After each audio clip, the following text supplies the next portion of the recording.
60 সেকেন্ডে 1 মিনিট আর 60 মিনিটে 1 ঘন্টা, এগুলো আমরা একদম ছোটোবেলা থেকে শিখে আসছি। কিন্তু আপনি কি জানেন যে কেন 1 মিনিটকে 60 ভাগে ভাগ করে 60 সেকেন্ড ধরা হয়েছে? কেন 60 মিনিটে 1 ঘন্টা হয়? 60 মিনিটেই কেন? 100 মিনিটও তো 1 ঘন্টা হতে পারতো, তাতে অসুবিধা কী ছিল? কিংবা 100 সেকেন্ডও 1 মিনিট হতে পারতো। সেই হাজার হাজার বছর ধরে চলে আসা পদ্ধতিতেই এই হিসাব এখনও কেন করা হয়? এই নিয়ম চালু হওয়ার পিছনে রয়েছে কয়েকটি উল্লেখযোগ্য কারণ। প্রথমত হচ্ছে সংখ্যাগত কারণ। 10 ভিত্তিক সংখ্যা পদ্ধতি এসছে আমাদের হাতের যে 10টি আঙুল আছে তার কারণেই, কারণ এর ফলে কোনো কিছু গণনা করতে সুবিধা হয়। আজ থেকে প্রায় অন্তত 5000 বছর আগে সুমেরীয় সভ্যতা তাদের জটিল গাণিতিক এবং জ্যামিতিক হিসাব করার জন্য দশমিক সংখ্যা ব্যবহার করার পরিবর্তে 12 এবং 60 ভিত্তিক সংখ্যা পদ্ধতি ব্যবহার করত। এই 10 ভিত্তিক সংখ্যা পদ্ধতির সীমাবদ্ধতা হলো এই সংখ্যাকে 2 এবং 5 ছাড়া অন্য কোনো সংখ্যা দিয়ে ভাগ করা যায় না।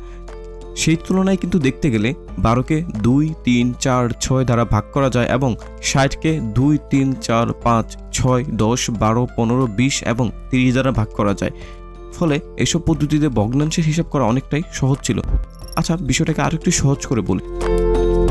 ধরুন যদি 1 ঘন্টা হতো 100 মিনিটে আর 1 মিনিট হতো 100 সেকেন্ডে, তাহলে আধা ঘন্টা সমান হতো 50 মিনিট, 1/3 হতো 33.33 মিনিট, 1/4 হতো 25 মিনিট, 1/5 হতো 20 মিনিট, 1/6 হতো 16.16 মিনিট।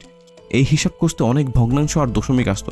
কিন্তু আমাদের বর্তমান যে 60 মিনিটের সিস্টেম, সেখানে আধা ঘন্টা সমান 30 মিনিট, 1/3 সমান 20 মিনিট, 1/4 সমান 15 মিনিট, 1/5 সমান 12 মিনিট আর 1/6 সমান 10 মিনিট। খেয়াল করুন, এগুলো সবই পূর্ণ সংখ্যা, এতে কোনো ভগ্নাংশের ঝামেলা নেই।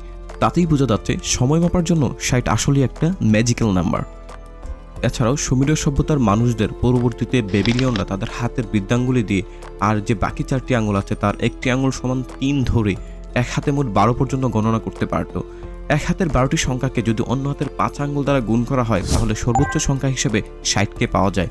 এটিও ছিল এই মিনিট এবং সেকেন্ড গণনা করার ক্ষেত্রে 60 সংখ্যাটিকে নির্বাচন করার একটি গুরুত্বপূর্ণ কারণ। আজকে এই পর্যন্তই, কথা হবে নতুন কোনো ভিডিওতে। আর হ্যাঁ, ভিডিওটি যদি ভালো লাগে তাহলে অবশ্যই বিশদ বিশ্লেষণ চ্যানেলটিকে সাবস্ক্রাইব করবেন। আর আপনি যদি আমাদেরকে ফেসবুকে দেখে থাকেন তাহলে অবশ্যই পেজটিকে ফলো দিয়ে রাখবেন। ধন্যবাদ সবাইকে।